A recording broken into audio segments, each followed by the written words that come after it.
क्या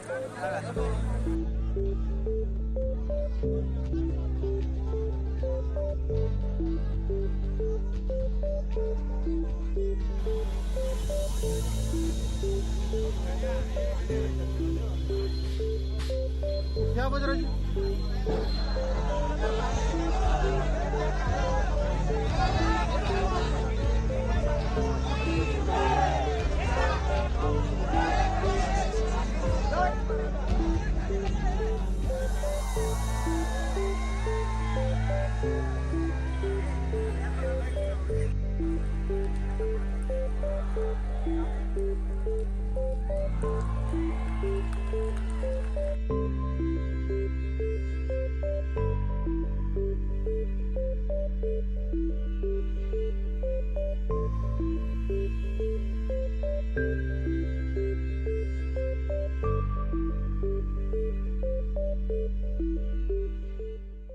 The Maratha reservation issue has once again come to the fore in Maharashtra. The basic issue that has to be understood here that it is not something which is new. It is not a new demand. This demand is almost 3 decades old, or rather 32-year-old, when the first morcha was held demanding Maratha reservations. However, between 2016 and 2017, there were series of morchas across the state, which were actually silent morchas and actually leaderless morchas, where everyone is a leader, and it was a kind of a silent protest, and 58 such protests were held across Maharashtra, including the final one which culminated in Mumbai, where farmers, businessmen, and members of the royal family also attended that particular morcha. And subsequently, an attempt was made to give the reservation to the Maratha community. The Maharashtra legislature passed an act which got cleared in the Bombay High Court, but it was struck down by the Supreme Court, saying that it cannot go beyond the 50% limit for reservation which has been set. Maharashtra already has 52% of reservation, and with this special class which they have identified as socially and economically backward class, the reservation was given to this particular community. So it was breaching that 50% mark. So Supreme Court has struck it down. And again, it was there was lockdown, there was corona and all that, and suddenly now this movement also got momentum once again, and now this movement has got a face in form of a common Maratha youth whose name is, he's around in his 40s. His name is Manoj Jarange Patil. He's a farmer. He is from Jalna in Marathwada region, and he's a selfless worker kind of a person who started this movement. He did one round of hunger strike, where the government asked time for 30 days. Instead, Jarange Patil said that you take 40 days. He gave 40 days time, and that 40 days time actually ended on 24th of October. And once again, he has started an hunger strike. As far as Maratha community is concerned, let me go back to some background. And actually, this community is if you call it is the warrior class of the olden days, it would not be wrong. And they were into farming. And today, Marathas comprise around 33% of state population. So which is a huge number. So almost 33% of the state population of the 13 crore total population in the state, which is Marathas. Now, if you look at the list of chief ministers of Maharashtra, majority of them, or 80+% of them, have been from the Maratha community. If you look at the MPs and MLAs who have been elected over the years in Maharashtra, 55 to 60% are from the Maratha community. So this community is politically very strong. Politically, if you look at the chief ministers, majority of them have been from the Maratha community. Eknath Shinde, who is the current chief minister, he is from the Maratha community. The other deputy chief minister, Ajit Pawar, he is from the Maratha community. Devendra Fadnavis is from the Brahmin community.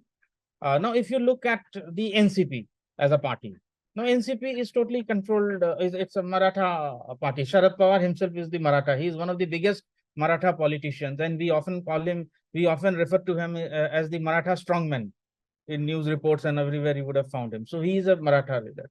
Now, if you look at the chief ministers of the last 30 years, starting from Narayan Rane was a Maratha, Vilasrao Deshmukh, he was a Maratha, Sushil Kumar Shinde was a member of the Dalit community. And after that, then you have Ashok Chauhan, he was Maratha. Then you have Prithviraj Chauhan, he is a Maratha. Then Eknath Shinde, he is a Maratha, except for the exception of Mr. Devendra Fadnavis, who is a Brahmin in this last 30 years, if you look at it. So we have got chief ministers, those who have been Maratha. Even prior to that also, the situation was the same. As I have said, the main thing is that 33% of Marathas, they form the backbone of the rural economy. Because of their financial status and the social status. As I have said that, see, while some people are very rich, as far as Maratha, they control these sugar factories, they control several sugar cooperatives, milk dairy cooperatives, and educational institutions. But at the same time, if you go to the rural areas of Maharashtra, they actually form the backbone of the rural economy of Maharashtra. But the thing is that income-wise and otherwise, things have reduced over the years because of the division of land among the families. So individually, that is not there. And you know the farming situation. Whether it is onion, whether it is tomatoes, we all know the farmers are facing a sort of crisis. In olden days, when the land holdings used to be very high, but after independence, when the families expanded, divisions have happened in the family, these land holdings have become very low. And you know the agrarian crisis across India very well. And Maharashtra is not an exception. Maharashtra, in fact, the Vidarbha region of the Maharashtra was the hotbed of the suicides by farmers. So the community has suffered. Now they have been demanding reservation. Nobody is saying that the reservation would not be given. The political class, whether they are in the treasury benches or whether in the opposition benches, at whichever time it may be, all have supported the demand for Maratha reservation. But the issue is a technical issue where you cannot breach the 50% mark, which has been set by the Supreme Court. Now, Manoj Jarange Patil, who is in the sit-down protest, a hunger strike, the main demand is that the Maratha community should get reservation, which should stand in the Supreme Court. This is one. And secondly, the demand that he has made is that the Kunbi caste certificate be issued to Marathas. Kunbis are also farmers. So what will happen? They would be able to avail the benefits under the OBC. But again, here there is a catch. The OBC community is up in arms because they would not like to lose their quota at this kind of a stage. So it is kind of a very difficult. See, the government, whichever government it is, the previous government, now this government, it is actually caught between two communities. How to satisfy that? So now if you look at it, Maharashtra has 52% reservation. 52. Of this 52, scheduled caste and scheduled tribes comprise 13 and 7% respectively. So it accounts to 20% of it. Now OBCs account for 19% of the reservation. And after that, there is a special backward class and nomadic tribes and VJNT, which is again a nomadic tribe. They comprise for around 13%. So it's here where we get 52%. 19% of the OBC reservation will get disturbed if the Supreme Court or if the government tries to cover them under this OBCs. Because VJNT, they are not nomadic tribes. They are not other backward classes. So you have to fit in somewhere in between here. Scheduled caste and scheduled tribe reservation is something fixed, which you cannot alter at all. Now remains is OBC, which is 19%. The problem is here.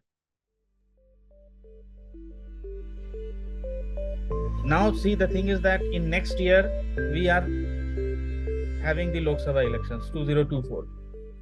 If everything goes well and if this government in this state survives despite the disqualification proceedings, etc., etc., the elections are due in October, September, October, the elections are going to be held. So this is something which is very big. You cannot be away from the Maratha community at this stage. Also, just to point out is that more than 24 corporations in Maharashtra are due for elections, which includes the Brihan-Mumbai Municipal Corporation, which include Pune, which include Nasik, which includes Aurangabad, Amravati, Nagpur, Thane, Navi Mumbai. All the big corporations which are there, they are due for elections. And this actually accounts for almost 60% of the state population. Okay, so it's a mini assembly elections of sorts. So 3 elections are pending in Maharashtra. And at this point of juncture, nobody will try and antagonize the community, which accounts for 33% of the state population.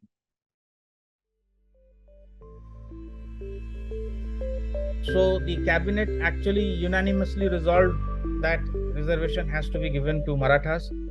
This is one. And secondly, they have accepted the first report of the Justice Sandeep Shinde committee, which was set up to examine the documents for issuance of Punbi certificates so that they can avail reservation under the OBC. So this is one. On the other hand, as far as to pursue the case in the Supreme Court where it has been stuck down, the government has already filed a curative petition, which is going to be listed soon. We do not know the date, but it's very soon, maybe in a week's time or in a fortnight's time. It's where the Maharashtra government will have to present its case and prove the social and economic backwardness of that particular community and why this reservation is requested.